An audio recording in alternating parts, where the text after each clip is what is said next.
morning and welcome to Tucker Carlson Tonight. The frustrating thing about the news media, no matter how horrible they are, is that you need them. You can't understand the world except through the news media. That's where all of our information comes from.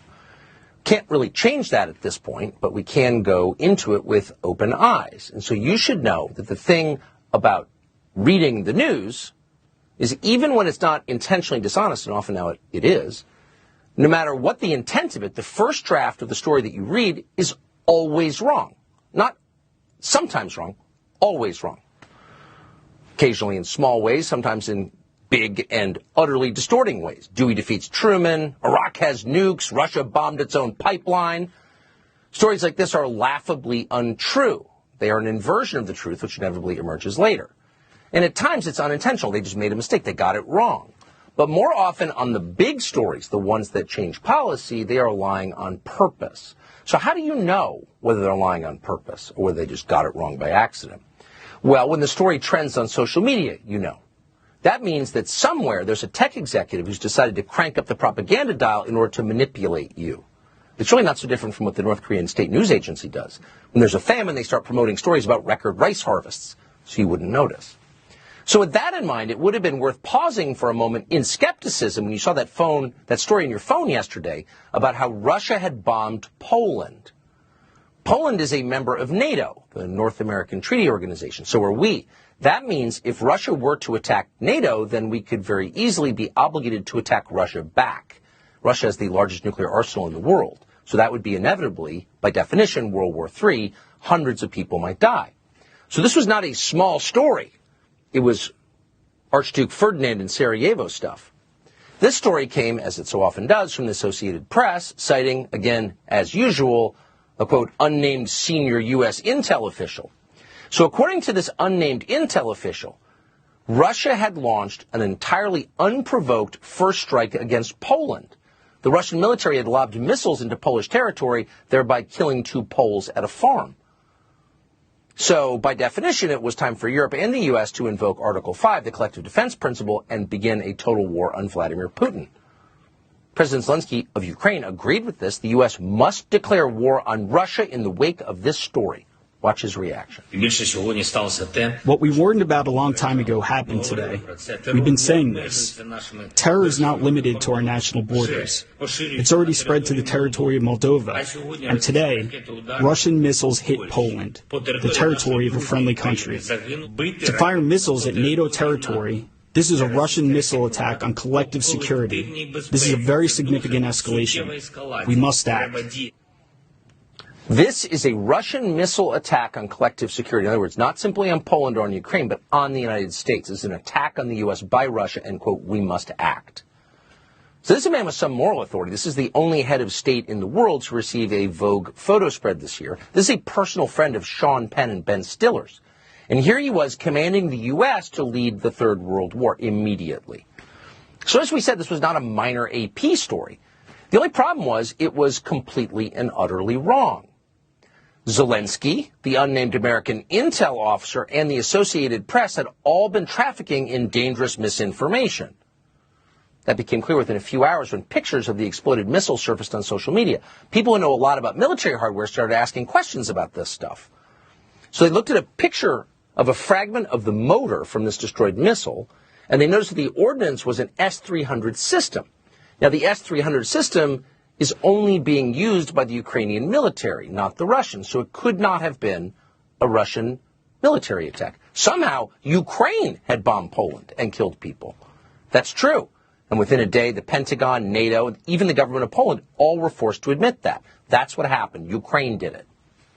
But here's the interesting thing, and the thing that is relevant to us. Ukraine never admitted that. Zelensky kept lying on television. So when you run a country where the free press has been banned, as it has been in Ukraine, you may not realize that the rest of the world is not required to believe you. You can't throw them all in jail. So he kept telling you what you knew was not true. Quote, I have no doubt that this is not our missile, he said today. I believe that this was a Russian missile based on military reports. Again, that's not only untrue, it's a lie that could get millions of Americans killed. So you have to ask yourself, is it time to stop backing this guy? Could the risk be too high? He's lying on purpose to get us into a war? Maybe he's not worth supporting in the first place. Maybe he's just another corrupt Eastern European strongman in a tracksuit getting as rich as he can from American handouts. That might be the lesson, but that is not at all the lesson that the Biden administration is drawing from what just happened. Watch former Raytheon board member Lloyd Austin explain that even if the missile attack was from Ukraine, it's still Russia's fault. This explosion was most likely the result of a Ukrainian air defense missile that unfortunately landed in Poland. And whatever the final conclusions may be, the world knows that Russia bears ultimate responsibility for this incident. So this is not what we would refer to as evidence-based reasoning. What you're hearing from the Secretary of Defense is that Ukraine lobbed a missile into Poland and killed Poles, but you need to continue to send billions to Ukraine to fight Russia. So now you're starting to see why the unnamed intel official leaked this story to the Associated Press in the first place, this manufactured story. And the point, of course, was to manipulate the United States Congress, as so often happened. Unnamed American intel official leaks something to the New York Times, Washington Post, AP. Members of Congress read this and do what the intel agencies and the administration want them to do. And we can all but prove that in this case, because shortly after this fake news of this fake Russian missile attack appeared on the AP wire, the White House demanded another $37 billion in funding for Ukraine. So that raises the question, where does that put us? What's the total that we've sent to Ukraine so far? Well, in just 9 months, the Biden administration has committed a total of $91 billion to Ukraine at a time when our border is still open and our economy is degrading fast. So how much is that? Well, as Glenn Greenwald pointed out today, $91 billion is twice the average annual U.S. expenditure during our own war in Afghanistan. $91 billion is 33% more than the entire annual military budget of the entire country of Russia. But it's not enough. Today, Mark Milley informed us that $91 billion is just the beginning. The United States are determined to continue to support Ukraine with the means to defend themselves for as long as it takes.